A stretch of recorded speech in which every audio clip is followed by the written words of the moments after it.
Shalom saudaraku terkasih dalam Tuhan.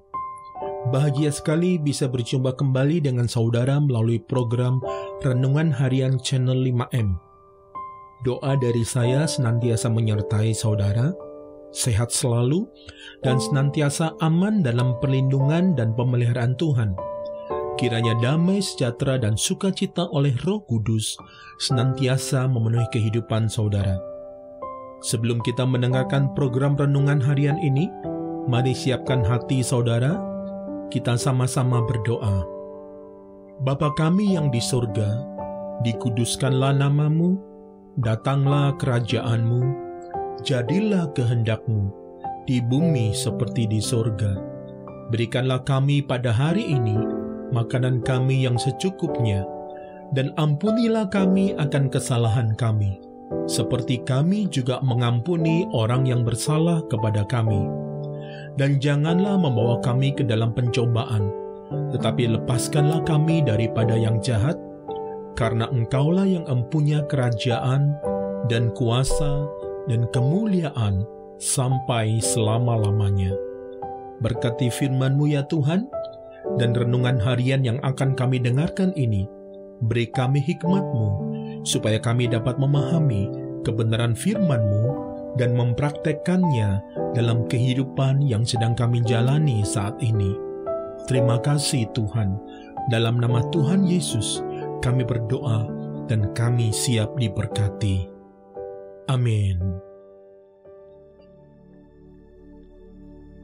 Renungan diambil dari Injil Markus 5 ayat 35 sampai dengan 36. Demikian firman Tuhan. Ketika Yesus masih berbicara, datanglah orang dari keluarga kepala rumah ibadat itu dan berkata, "Anakmu sudah mati. Apa perlunya lagi engkau menyusah-nyusahkan guru?" Tetapi Yesus tidak menghiraukan perkataan mereka dan berkata kepada kepala rumah ibadat, "Jangan takut, percaya saja." Saudara terkasih dalam Tuhan, Alkitab mencatat bahwa setelah Yesus selesai melayani dan menyembuhkan wanita yang menderita sakit pendarahan selama 12 tahun, Yesus hendak melanjutkan perjalanan bersama Yairus menuju ke rumah Yairus untuk menyembuhkan anak perempuannya.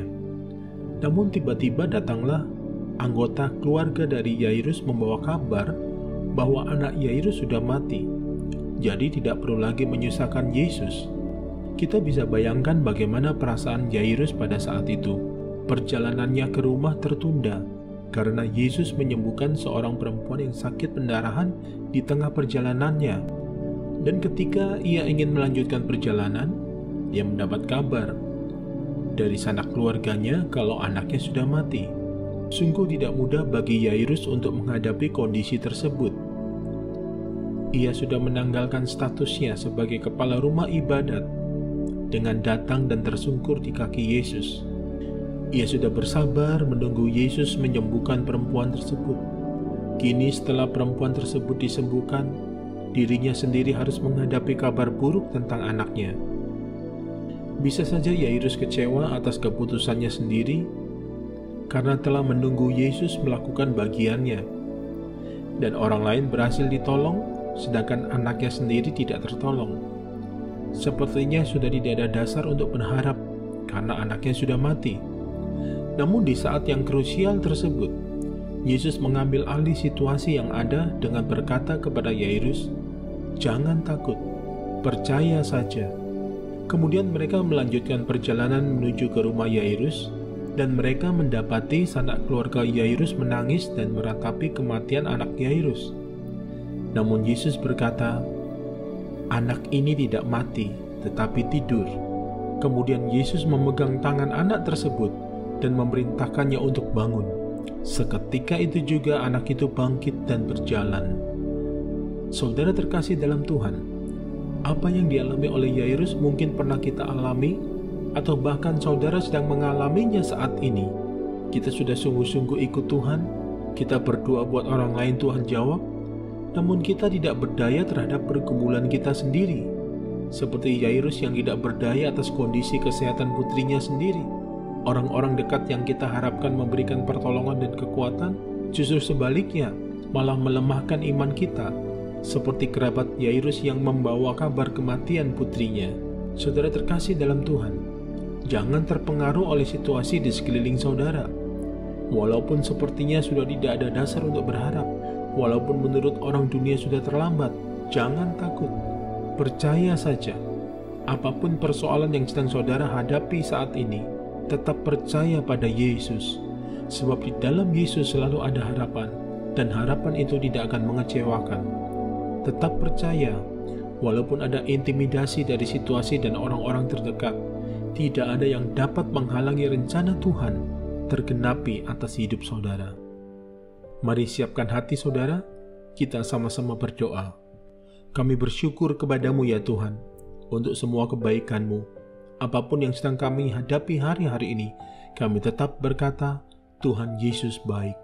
Walaupun menurut dunia sudah tidak ada harapan dan sudah terlambat, namun kami tidak takut dan kami tetap percaya bahwasanya rancangan-Mu tidak pernah gagal atas kami. Terima kasih Tuhan. Dalam nama Tuhan Yesus kami berdoa buat orang-orang yang sedang membutuhkan pertolongan saat ini. Berikan kesehatan dan kekuatan bagi mereka yang terdampak banjir ya Tuhan. Tuhan yang menyediakan semua kebutuhan hidup mereka, makan mereka, minum mereka, pakaian mereka, bahkan juga kebutuhan kesehatan mereka. Tuhan menyediakan semuanya.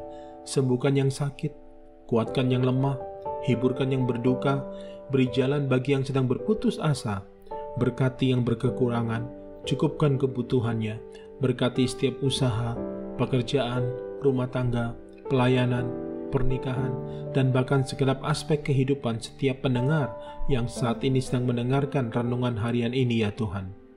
Yang sedang mencari pasangan hidup, Tuhan beri jodoh yang terbaik. Yang sedang memerlukan pekerjaan, Tuhan beri pekerjaan yang terbaik. Yang sedang mencari peluang usaha, Tuhan berikan hikmat dan jalan. Yang rumah tangganya sedang bermasalah, Tuhan pulihkan dan kasih setia Tuhan kembali memenuhi rumah tangganya. Yang bisnisnya sedang bermasalah, Tuhan berikan ketahanan finansial atas bisnis mereka. Terima kasih Tuhan. Mari saudara, buka hati dan arahkan fokus pikiran kepada Tuhan dan terima berkat Tuhan. Segala berkat ini akan datang kepadamu dan menjadi bagianmu jika engkau mendengarkan suara Tuhan Allahmu. Diberkatilah engkau di kota dan diberkatilah engkau di ladang. Diberkatilah buah kandunganmu, hasil bumimu dan hasil ternakmu, yakni anak lembu sapimu dan kandungan kambing dombamu.